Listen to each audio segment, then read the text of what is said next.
Chief election commissioner की ज़ेर सदारत इजलास खत्म। मेंबरान और सेक्रेटरी समेत कानूनी टीम की शिरकत। ज़राए के मुताबिक चीफ इलेक्शन कमिश्नर का टीम को खराज तहसीन पेश। ब्रीफिंग में बताया गया कि इंटरनेट की बंदिश के बायस इंतखाबी अमल में खलल पैदा हुआ। इलेक्शन कमीशन जल्द मुकम्मल नताइज का ऐलान कर देगा।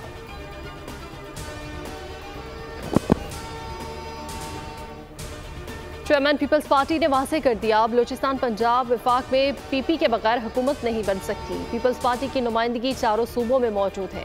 अभी तक मुकम्मल नताइज सामने नहीं आ रहे।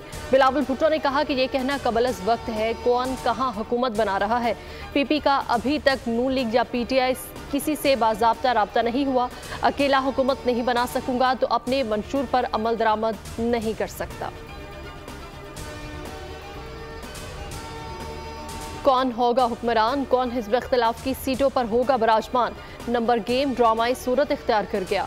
नवाज शरीफ और आसिफ जरदारी की मुलाकात तय। साबिक सदर बिलावल भुट्टो के हमरा जाती उमरा जाएंगे।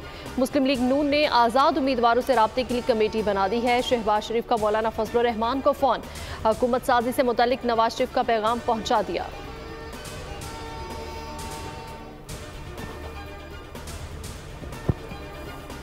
कौमी असम्बली के इंतखाबात सूरत हाल क्लियर होने लगी। सबकी नजरें विफाकी हुकूमत पर टिक गई। 265 हलकों में से 253 के नताइज। नून लीग ने 71, पीपल्स पार्टी ने 54 सीटें जीत ली। 100 सीटों पर आज़ाद उम्मीदवार कामयाब। MQM पाकिस्तान 17 हलकों में फाते। काफ लीग JUI 3-3, BNP और IPP के 2-2 उम्मीदवार सुरखरू। MWM, मरकजी मुस्लिम लीग और मुस्लिम लीग ज़िया 1-1 नशस्त जीत गई। सिंध असेंबली में पहली दफा पीपल्स पार्टी सेंचुरी के लिए तैयार। 130 जनरल सीटों में से 84 पर कामयाबी। खवातीन की 20, अक़लियतों की 6 मखसूस सीटें मिल गईं। 168 के ऐवान में PP अरकान की तादाद 110 तक जा पहुंचेगी। नासिर शाह कहते हैं दीगर पार्टीज के मैंडेट का एहतराम करते हैं, हुकूमत साजी में सबसे बात करेंगे।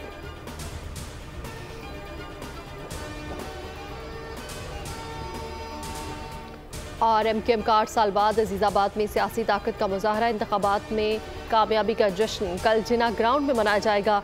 जलसे से मरकजी रहनुमा खिताब करेंगे। तैयारियों के जायजे के लिए राब्ता कमेटी अरकान कुछ देर में जलसागाह पहुंचेंगे।